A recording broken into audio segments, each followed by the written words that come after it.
Amp2.tv or call them at 866-224-5422.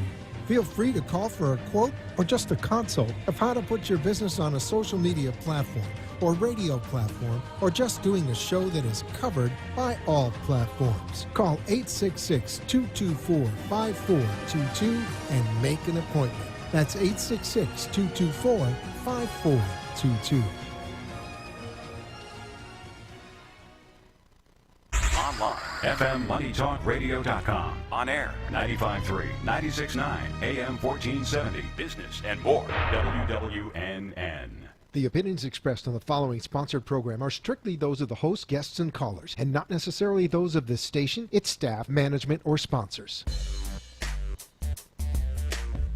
Amp2.tv presents Tell Us Your Business, where you're invited on the air to tell us what makes your business stand out in the community.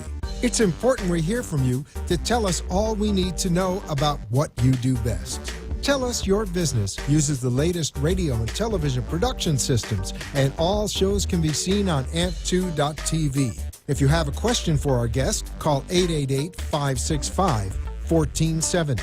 Now, let's get ready as our guest hits the airwaves and informs us about what we need to know on Tell Us Your Business. Hi there, I am Amy and we are on Tell Us Your Biz, and I am an artist and a host of a talk show called Let's Talk Art, and I'm also work with Amp Media Productions, so here we are, and I'm also today with a good friend and great artist, Barbara Silver, and hello, Barbara. Hello, Amy, and that was quite an introduction. Yes, well, this is actually our first time that we're sharing the microphone together, and I'm really going to have a good time. So we're going to be relaxed and just go with the flow. So I guess I'll tell you a little bit about myself, and then I guess we'll talk about Barbara, and then we'll talk about what we're going to talk about. So sounds good. All right. So I am a local artist in Delray Beach. I've been in Boca and Delray area for a very long time, over 30, 40 years, I think. And I've grown up in a lot of different businesses that I've had. I've been a owner of a travel agency. I've worked for AOL, America Online, for many years, working with the background of technology in those days when we were just doing message boards and chat rooms. And now, of course, the world has changed and I can't follow anything anymore. Join the club. Right. And I've had some studios and galleries and been in some galleries. And the last year or so, I've been spending a lot of time in the Brooklyn Cafe at Amp Media Productions, where I do have a show now, and I invite guests on my show that are definitely related to the art world. And I've had a really amazing guest, and we'll talk about that later after Barbara tells you a little bit about her, and then we'll do that. So.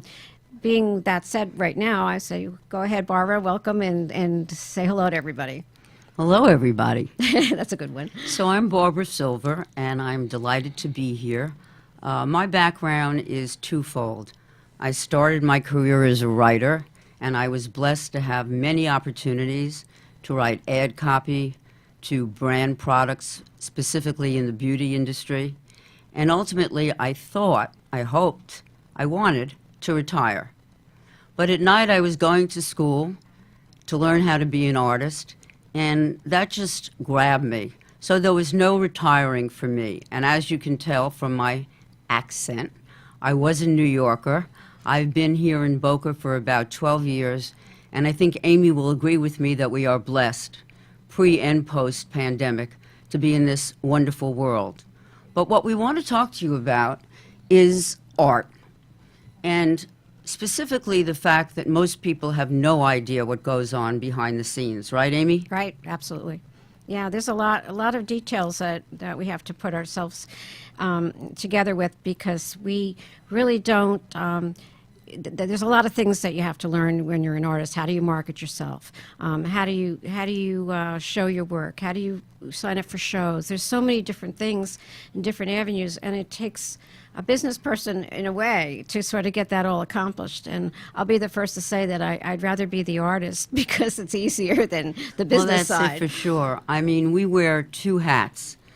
We're in our studio, we're painting, we're in heaven. Maybe we're listening to some music, maybe we're listening to a podcast, but everything is peaceful and challenging. And then once we leave the studio, the next step is completely different, and to some artists, very, very foreign. And that is, how do you move from being an artist to building yourself as a saleable artist? Correct. Right. I think it begins with self-confidence, Oh, yeah. because this is a business where you are very much on your own, and you have to trust yourself. Not necessarily trust everybody else, That's for sure. but definitely trust yourself. Right, right. And you know, confidence comes with experiencing it. And, you know, I've come a long way experiencing what I do in the art world and being very easy to show my work now. I can talk about my work. I love to talk about it. You know, and before, when you're first starting out as an artist, you know, you're really shy. You don't really know what's going on in the world. But I think we've learned a lot. And I'd say in the last few years, you know, with the COVID and being home a lot and doing a lot of extra work and just there's so many things that have changed us all. So it makes it a little bit easier to have something to say, I think. Absolutely. And to those artists out there who might be listening to us, let me just say that there is no one direction in terms of building a business. You start by defining yourself as an artist, you explore different paths perhaps, and then you get out there in that big bad world and you say, well, now where do I go? Do I go to galleries and try to represent myself? Do I depend on social media? Do I do a lot of networking? And the answer to that, wait for this, is all of the above. You really have to create for yourself a master plan, a business plan, like any other business person would. Right, and you know, we can use all the help we can get in that direction. You know, we've experienced being in lots of galleries, so we know how that works on that side. I've also, you know, been the gallery, so I know the other side. And Yes. So, you know, so the knowledge just helps you with the confidence. Absolutely. And then, of course, there's the question of the financial side of it. Yeah. Yes, I'm going to jump right in on that. You go to a gallery, if you're fortunate, they like your work. Now what happens? Well, there are two things that happen. Number one, how do you price your work? We'll get back to that one. And number two, what's the cut? What are you going to get on a painting, and what is the gallery going to get? Well, sometimes that is negotiable, and sometimes it's not, but I can say from my own experience that very often there is a 50-50 split. So that brings us back to point one, which is, how do I price my painting so that I can deal with that 50-50 split, but cover my expenses, cover my transportation, my shipping of my art to people, domestically and even internationally, perhaps? You better have a roadmap. Amy, how do you feel about that? Oh, absolutely. I feel the same way, but it's different on every case. So if you're splitting your money in a gallery, which Yes.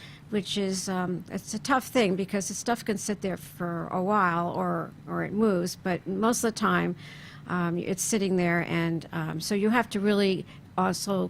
The gallery is not going to promote you as much as you can promote yourself. So it's really important to say, here is where I'm showing my work, and then, you know, get the people to go in to see your work individually. But it takes a lot of work just to get that done, you know. So Yeah, I mean, in the old days, if I can date myself, yes, I am slightly over 30. Slightly. There were artists who had reps who took their art around, and over time, perhaps, those people were very influential. And even if the art that they were representing wasn't terrific, they sold it, they managed to get it into galleries, the critics wrote up the art, and so forth. I think that's changed quite a bit these days. You really have to be self-motivated. Right. A gallery will easily turn you down. You have tremendous competition amongst your peers, but that's a good thing. Why is that a good thing? It's a good thing because most artists like to support one another, and I think that that's a key point. Right. Right. And that's what my show's all about, too. Yes. Because I like to help the other artists. And so I offer them a lot. And I think that it not only helps the other artists, but it helps everybody all together because we support each other, we network with each other. If you know, if somebody's looking for a certain type of painting, we know so many artists that we could say, hey, I know somebody that does that. And, so we're like a book of information. But with the show, I just love to bring on special people like I've had celebrities that are rock band singers and drummers, and they and they're artists themselves. And Exactly. So you I like to bring on guests that will open up another door that you've never Yes. really experienced before, and I've really enjoyed that. And the local artists, I have somebody come on this week she's very local and she's never been on a show before, but her work is to die for, and I really would love her to come. I mean, that's what I love experiencing, is getting her out there and sharing her work. I wanted to ask, before the pandemic, when you were an artist, you were an artist. Mm-hmm. You went in, the hardest thing about being an artist is being a great artist. But now you have to be business people. Right. So you have to do even more than what a gallery is going to offer you. I see you do flowers with your pieces. I see you do musicians and music. Right, a niche. different niche. Finding different niches to try to get and promote it. What happens if you don't agree to the principles of a gallery that's just hanging the piece there and then you have to do it? Is that advisable at this stage of the game right now? That's such a good question. I think that that's a one-off kind of answer. I know personally that I have been in galleries where I have hung my art, and my art has been hung. And the months go by. Right. And the painting starts to make an imprint on the wall. And the dust starts forming around it, So that tells you that many gallery owners really are not in it to promote you. And I think you have to negotiate initially, Freddie, and really decide whether or not you're in the right place. The last speaker was talking about sweet spots, etc. Well, that pertains to art as well. The gallery may be very modern, it may look very slick, but it doesn't mean necessarily that that's the right place for you. That's true. Right. We've experienced that. 100%. Yes. I think opportunities like being on this radio show are fabulous. Right. You get the word out about yourself. You're being proactive. And I think that's what you were getting at, the need to be proactive. Right.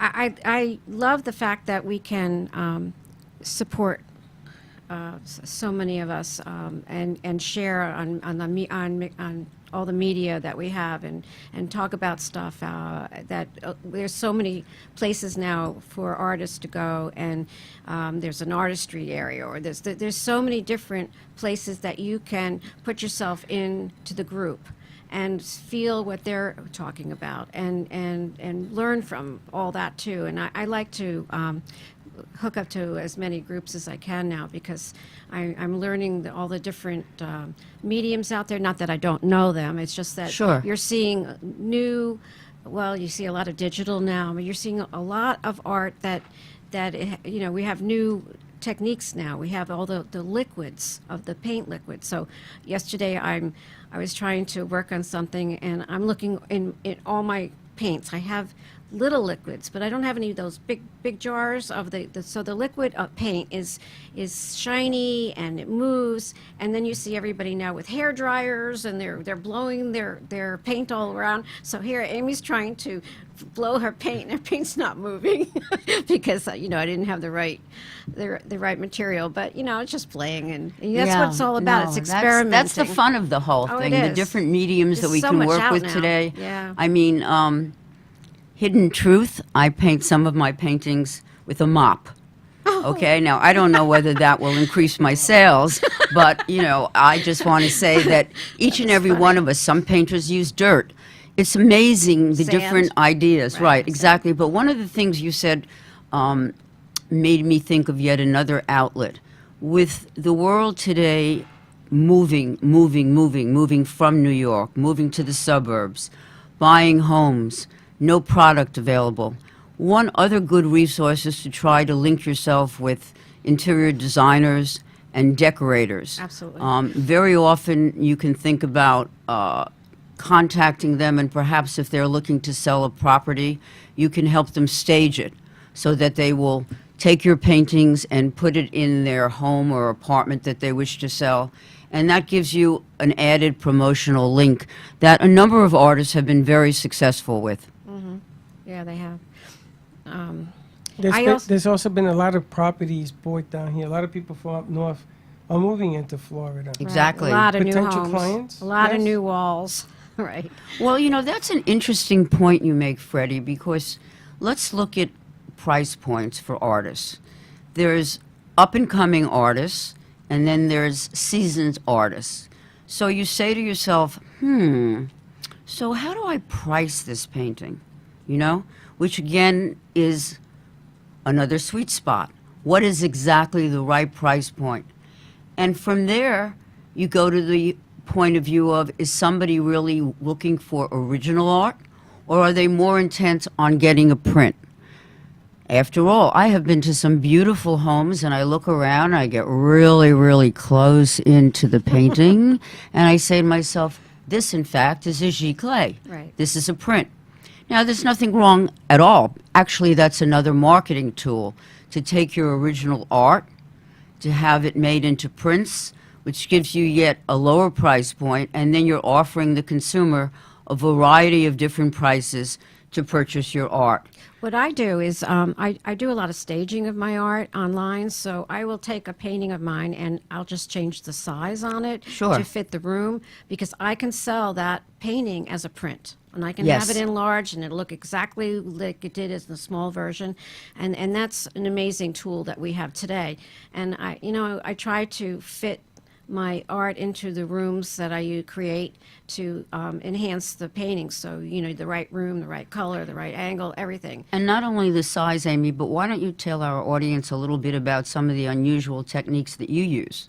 Well, I do. I make mosaic tapestries, and what they are is original art that I like to paint a lot, so I always have extra paintings around. So, and if they're not going to go into a gallery or on a wall, then what I do is I cut them up in pieces, and then I come up You with listening, an idea. audience? I come up with an idea to create something. So say I'm going to create a flower. I would take 3 or 4 different pieces from different paintings and put the colors all together and coordinate that and make a creation out of that.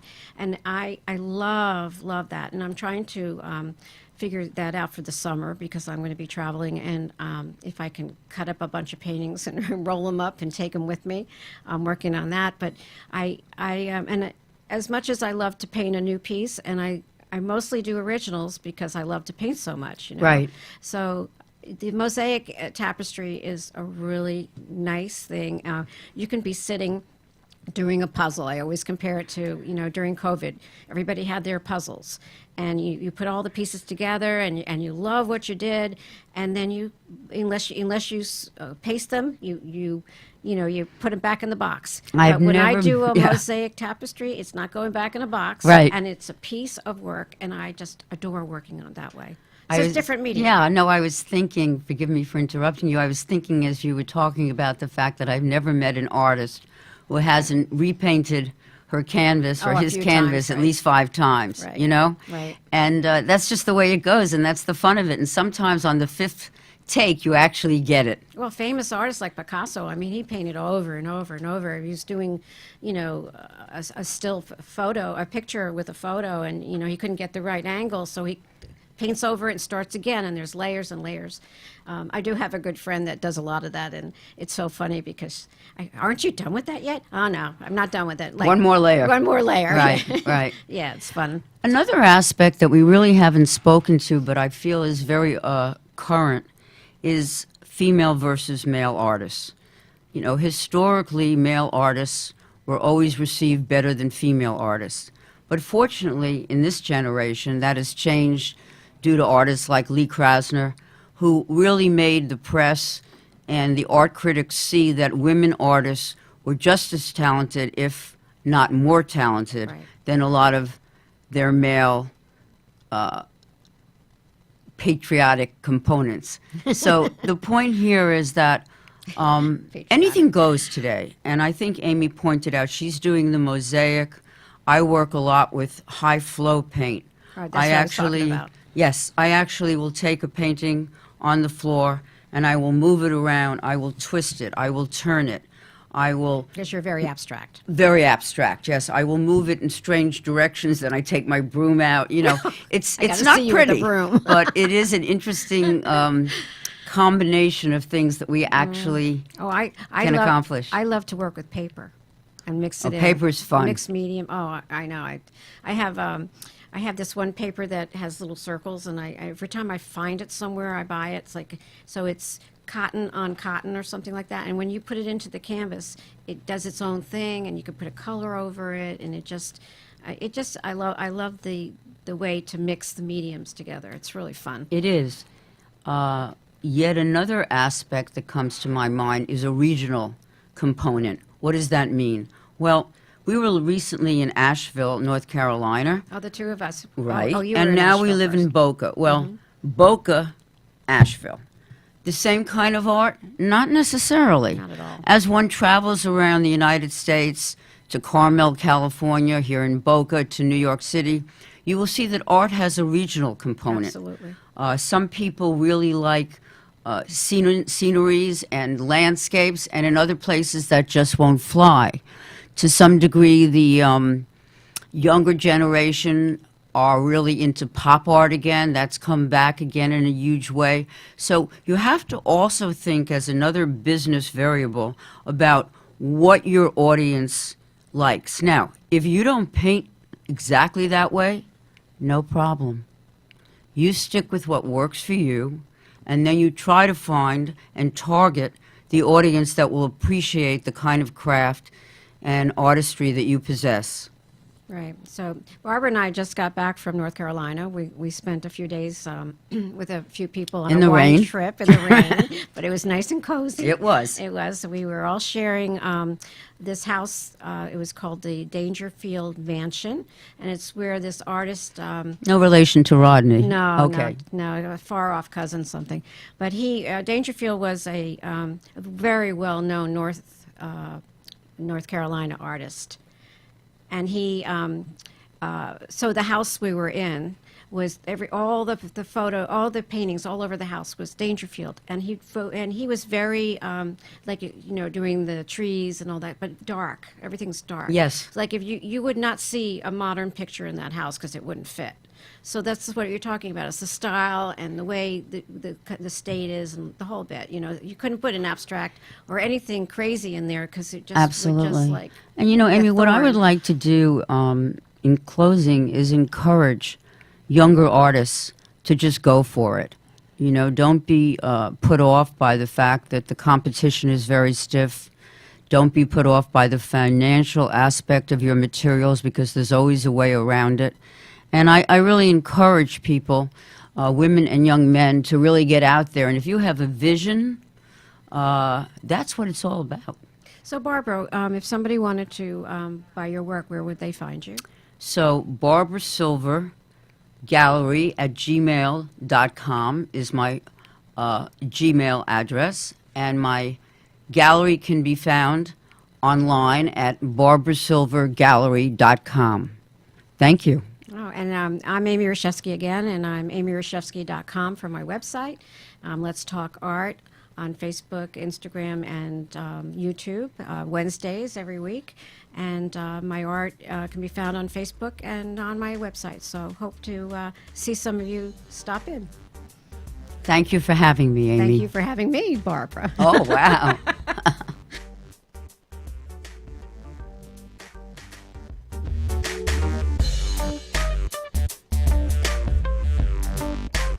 This has been Tell Us Your Business where a special guest comes on every week and tells us what they do.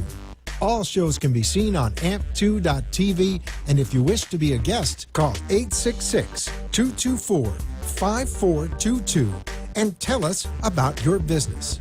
That's 866-224-5422. This has been an amp2.tv production.